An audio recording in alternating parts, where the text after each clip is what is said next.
Well, hello everyone, and welcome to AJ102 Introduction to Criminal Justice. My name is Tony Farrar, and of course, I am your instructor for this semester. So, today's lecture is going to cover Chapter 1 Crime and Criminal Justice. And I'm either going to do about two 30-minute segments or one 45 to 60-minute segments. I don't like to go over 60 minutes if I can help it. But we'll see how things kind of go. So we have a lot of content to cover. So let's go ahead and just jump right into our Chapter 1 lecture. So quickly, first, let's take a look at some of the learning objectives. Define the concept of criminal justice. We want to be able to summarize the long history of crime in America, discuss the formation of the criminal justice system, look at a couple of basic components or other agencies within the criminal justice system, describe the size and scope of the justice system, if you will. Look at the formal criminal justice process. We also really want to kind of articulate or define, what is meant by the term criminal justice assembly line or the wedding cake model of justice. We want to explain the various perspectives on criminal justice, and then finally take a look at and discuss a few of the ethical issues that tend to kind of crop up or arise within the criminal justice system. So let's go ahead and get started. So the public relies on the agencies of the criminal justice system for protection. And that in itself should probably make sense, right? This loosely organized collection of agencies is responsible for protecting the public, maintaining order, enforcing the laws, identifying suspects, bringing the guilty to justice, and treating criminal behavior. So remember, we're not just talking about law enforcement here. We're talking about the entire criminal justice system. So I want to make sure that everybody understands that. So, that entire umbrella. The public depends on this vast system, which employs more than 2 million people and costs taxpayers more than $200 billion per year to protect them from criminals and to bring justice to their lives. So, it costs a lot of money to run this thing, right? So the criminal justice system is now, taking on some new duties, including protecting the country from international and domestic terrorists, transformational or transnational organized crime syndicates, and even cyber criminals. So these are things that really weren't around a while ago. So let's now kind of define what we're talking about when we talk about the criminal justice system. So the criminal justice system, by definition, is the system of law enforcement, adjudication, and correction that is directly involved in the apprehension, prosecution, and control of those charged with criminal offenses. And again, the public relies on the agencies of the criminal justice system for protection from, different crimes, elaborate schemes, etc. And the criminal justice system is responsible for the protection of the public, maintaining order, enforcing the law, identifying those lawbreakers, if you will, and then bringing the guilty to justice, and then finally treating criminal behavior. And as I mentioned a moment ago, this system is now taking on new duties, including things like domestic and international terrorism, transnational organized crime, and cyber criminals, things that we really didn't do many, many years ago. And these new duties mean that agencies really have to work together and cooperate to investigate and solve these complex crimes. So things are different now than perhaps they were 34 years ago when I first got into law enforcement. And then just to kind of show you a little bit of an when we talk about the system or the agencies of crime control, this little chart kind of breaks it up for you. So again, criminal justice refers to those agencies that dispense justice and by the process in which justice is carried out. And if you look over to the right here, you can see law enforcement, they have their duties. The prosecution and defense, the courts, the prosecution and defense, they have their duties. The courts have their duties. And then, of course, corrections, they have theirs as well.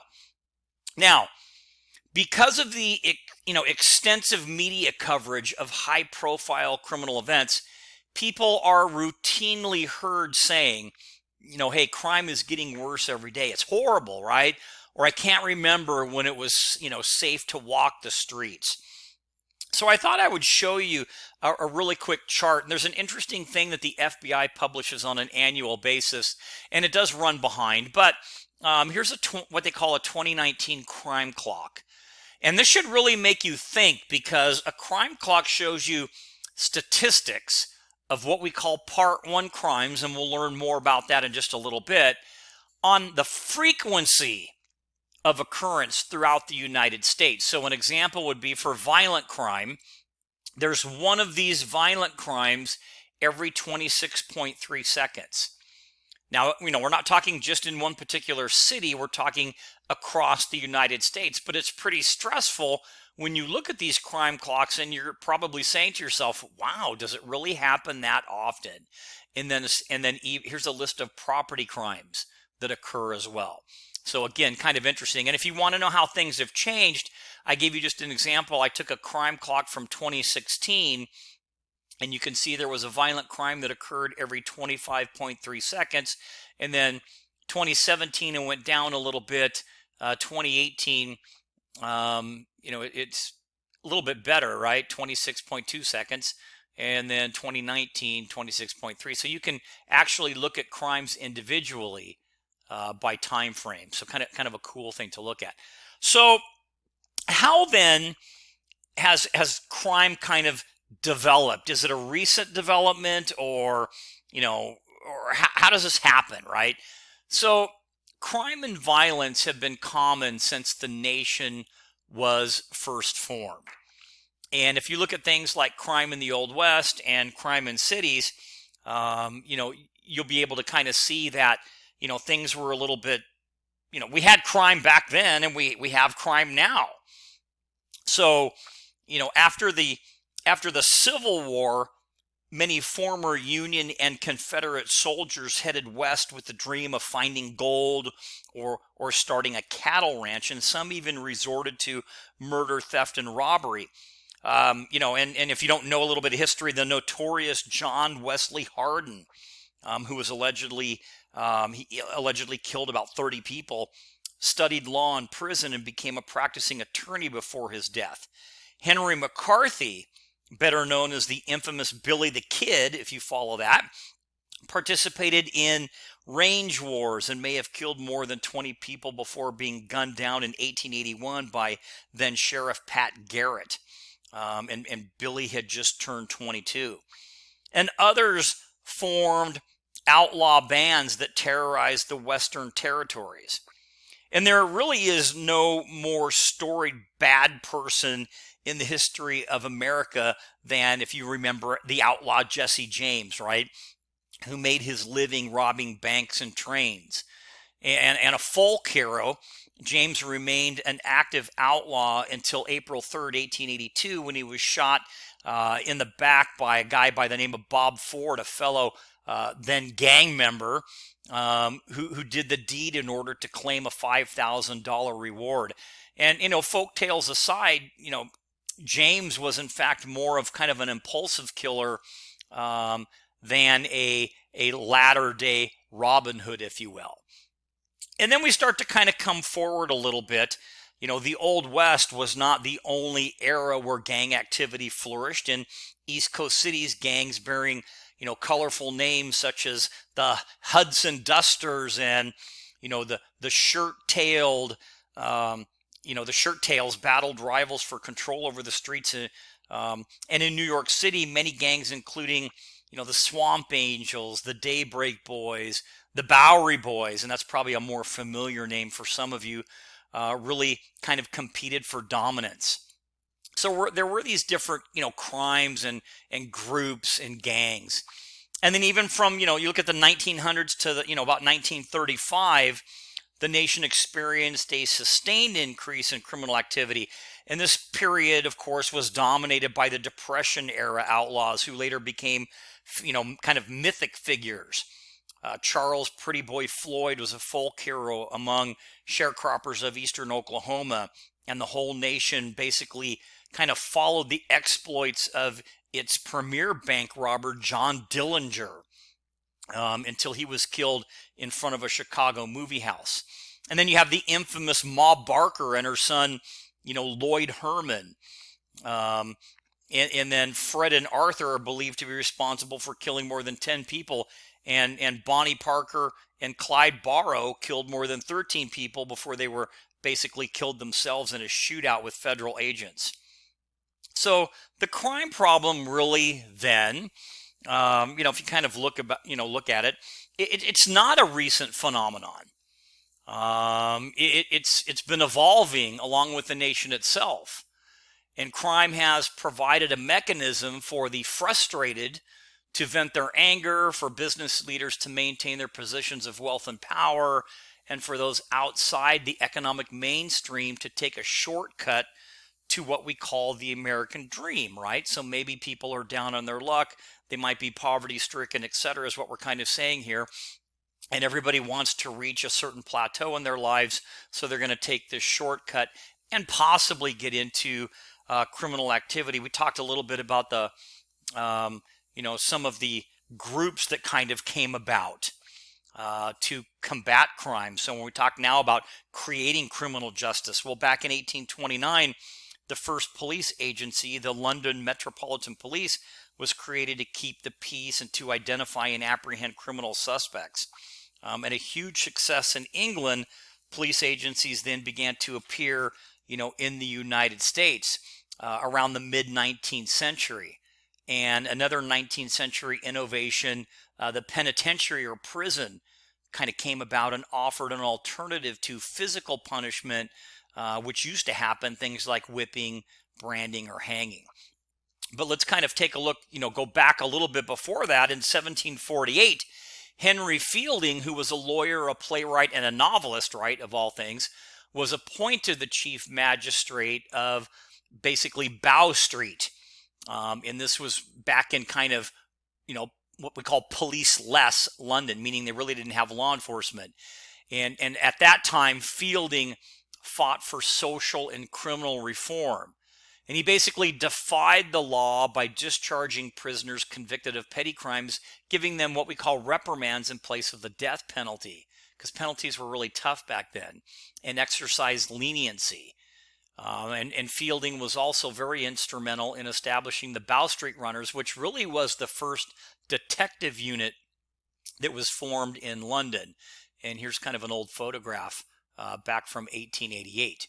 And then again, as I said a second ago, in 1829, this first actual police agency was formed, the London Met Police. And it was created both to keep the peace and to identify and apprehend criminals. And along with that, Sir Robert Peel, the father of modern policing, proposed a return to basically individual community responsibility to help preserve law and order. And in 1829, the London Met Police called, their officers, if you will, bobbies or peelers after Sir Bobby or Robert Peel. And these were uniformed officers, and they were wearing uniforms for easy identification. They actually, it was interesting back then, they wore top hats and royal blue coats and white pants. And they were armed with basically long spears called truncheons. And this group focused on crime prevention through patrol, meaning that they would actually walk around. And this is kind of how things actually started. So again, if you're not a history buff, it is kind of interesting. And then when the English colonists came to America, they brought with them a lot of traditions, including traditions in law enforcement. The early colonial American settlements relied heavily on self-policing to ensure peace. In New England, where people depended on commerce and industry, the night watchman or the constable served as the protector of public. And in the South, where agriculture played a dominant role, the office of sheriff was established. So then, we started to see again in that mid 19th century, where we start to see, some more local law enforcement right over here in the States. So police agencies then began to appear in the United States around that mid 19th century. And you have the first U.S. police forces being Boston, New York, and Los Angeles. In 1631, the Boston court established a 6-man force to guard the city from sunset to sunrise, the first night watch, if you will, in America. In 1636, a town watch was created and stayed in effect for a couple hundred years. And in 1702, the police were to patrol the streets in silence. In 1735, they were then required to call out the time of day and the weather. And if you kind of think back in history, remember that night watchman, they would walk around and they would call the time out in the middle of the night, 9 o'clock and all is well, meaning that, hey, that people are out there walking around and they're calling it out. So people, the community knew that, hey, things are okay. And we turn to New York in 1643, they had what they called a burgher guard, was established to protect the colony. In 1653, this was changed to what they call a rattle watch. And these are a group who patrolled at night armed with rattles to call for help, kind of like little tambourine type rattles. And in 1844, a paid day watch was established consisting of 16 officers. And this actually, there's always an argument. Hey, was it Boston first or was it New York? Well, a lot of people say, well, Boston had the actual first, law enforcement agency here in the U.S., but New York had the first modern round-the-clock paid American city police force. So just a couple of interesting tidbits there. And then in 1850, here comes California. We became a state. In 1853, the city council established a police force of volunteers called the LA Rangers. And then in 1869, a paid police department was actually formed. And then soon after, other cities followed. Chicago, Cincinnati, New Orleans, Philadelphia, Baltimore, San Francisco, etc. Talking a little bit about police investigators and detectives. At about the same time New York was adopting a full-time police force, Alan Pinkerton was setting the stage for early law enforcement investigations in Chicago. And he was appointed the first detective in Chicago in 1849 and formed what was later known as the Pinkerton Detective Agency. They did sting, surveillance, and different things. And there's actually, right now, there still is a Pinkerton agency. So again, some kind of interesting facts. Okay, so we're kind of coming a little bit further towards the present now, and we'll talk a little bit about federal involvement. So in 1967, the President's Commission on Law Enforcement and Administration of Justice published its final report.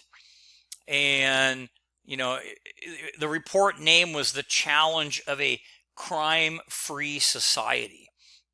And about that same time, Congress passed the Safe Streets and Crime Control Act of 1968, providing federal funds to state and local agencies. And then right about 1979, the National Institute of Justice, or the NIJ, was formed. So, we're kind of we're getting a little closer to current times, right?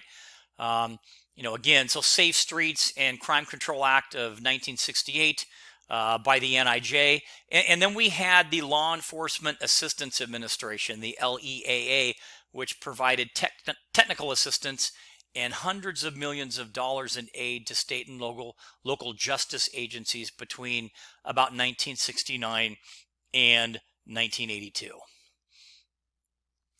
And then as we start to kind of come into more current times, right, with continuing funding from federal agencies such as the National Institute of Justice, the Office of Juvenile Justice and Delinquency Prevention, and the Bureau of Justice Statistics, as well as from some private foundations like the Pew Research Center or the Annie Casey Foundation. The study of criminal justice really had embraced careful research analysis to support public policy and some other different initiatives. So we're starting to look at some different things, right? Whereas programs, policies, and procedures may have been shaped by political goals in the past, a mature justice system now started to rely on, more on the scientific collection of data to determine whether programs work and what policies should be adopted. So according to this What Works movement, empirical evidence carefully gathered using scientific methods, must be collected and analyzed in order to determine whether criminal justice programs work or whether they actually reduce crime rates or offender recidivism, which means going back to jail, etc. And so programs must now undergo, a rigorous review to ensure that they, achieve their stated goals. So, as we look in current times right now, the use of the scientific method to determine whether criminal justice programs reduce crime rates and offender recidivism. And there's a couple of little kind of things that go along with this. So we're talking about evidence-based justice. And again, that's determining through the use of science or a scientific method. And a couple of factors. One would be the target audience. So these are things that have, these are underlying principles. So the target audience, meaning that the programs must, reach that right audience. Randomized experiments, which mean that whenever possible, the agency, the group, or whoever should use random experiments in order to see whether their actual policy process, whatever they're looking at, works. Some intervening factors, meaning that evidence-based programming must consider kind of these intervening factors that enhance or impede your program success. Next would be measurement of success, meaning that your evidence-based programs need to develop a realistic measurement. How do you measure success? And then finally, cost effectiveness. Programs may work, but the cost might be too high. And really, nowadays, in this realm of tight budgets, etc., program effectiveness really has to be balanced with cost. And what I put in here is the Rialto Police Department's body-worn video experiment. This was an experiment that basically was the first randomized control experiment that tested whether body-worn cameras were going to be worth the funding or not. Are they going to do what we think they might do? And we'll talk a little bit more about that as we get into some different lectures. Okay, so now we're kind of still looking ahead, but we're going to talk more of the contemporary criminal justice system. So the contemporary criminal justice system is society's instrument of social control. And by definition, social control is a society's ability to control individual behavior in order to serve the best interests and welfare of the society as a whole. And some behaviors are considered so dangerous, right, that they must be either strictly controlled or outlawed outright. And that's part of that social control, right? And some people, along that same vein, are so destructive that they must be monitored or even confined. And that's part and parcel of, this aspect of social control. That's why we have laws. So the agencies of justice seek to prevent or reduce outlawed behavior by apprehending, adjudicating, and sanctioning lawbreakers. And society maintains other forms of, informal social control, things like, parental and school discipline. But these are designed, to deal more with moral, not legal behavior. Only the criminal justice system has the power to control crime and punish outlawed behavior through the arm of criminal law. So let's now look at the contemporary criminal justice system. So it can be divided basically into three main components. The police, who investigate crimes and arrest suspects. The courts, which charge individuals, they indict individuals, they try individuals, and they sentence suspects. Or corrections, where their job, part and parcel, is to incapacitate offenders, right, which means put them in jail, or rehabilitate, or kind of both. So here on the right hand side, you can see a little kind of chart here where you talk about police, the courts, and then corrections. And going along with that, criminal justice agencies themselves are in fact, political entities whose structure and function are lodged within the legislative, judicial, and executive branches of government. So again, when we back up, the contemporary criminal justice system can be divided into three main components. However, these agencies, we know, are political entities who fall under a certain area, right? And we're going to take a look at those different areas right now, and I give you a little chart to kind of look at right here. So first would be the legislative. And under our current justice system, the legislature defines the law by determining what conduct is prohibited and establishes criminal penalties for those who violate the law. Under the judicial component, the judiciary interprets existing laws and determines whether they meet constitutional requirements. It also oversees criminal justice practices and has the power to determine whether existing operations fall within the bounds of the state constitution and ultimately the United States Constitution. And then finally, the executive branch of government is responsible for the day-to-day operation of justice agencies. It doesn't make or interpret the laws, but it is trusted with the enforcement of the laws. Okay, so hopefully that kind of explains those a little bit. So now let's talk, and we'll probably break this into a couple of different into two parts, but we'll go a little bit longer. Let's look at the scope of the system. How really broad is this? Well, because of its varied and complex mission, the contemporary criminal justice system in the United States is really monumental in size. It now costs federal, state, and local governments more than $260 billion per year for civil and criminal justice. And it's massive because it must process, treat, and care for millions of people. And although the crime rate, for the most part, has declined in the past several years with a couple of little spikes here and there, more than 11 million people are still being arrested each year.